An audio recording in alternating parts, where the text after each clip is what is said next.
खेसारी जी का बोलबम गाना चेला पिए त गंजेरी पर 35 मिलियन व्यूज हुआ कंप्लीट। जी हाँ दोस्तों, आपका स्वागत है मेरे चैनल ऑसम भोजपुरी पर।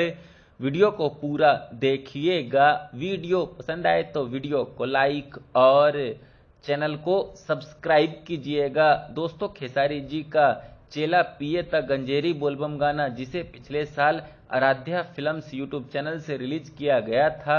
दोस्तों, खेसारी जी का ये बोलबम गाना पिछले साल सावन के दिनों में खूब धमाल मचाया था, खूब बजा था। और इस साल भी खेसारी जी का ये बोलबम गाना सावन आने से पहले ही खूब धमाल मचा रहा है। दोस्तों, कल आराध्या फिल्म्स यूट्यूब चैनल पर खेसारी जी के इस बोलबम गाने पर 35 मिलियन व्यूज कंप्लीट हो गया। वैसे आप लोगों को खेसारी जी का ये बोलबम गाना कैसा लगता है, कमेंट करके जरूर बताइएगा। धन्यवाद।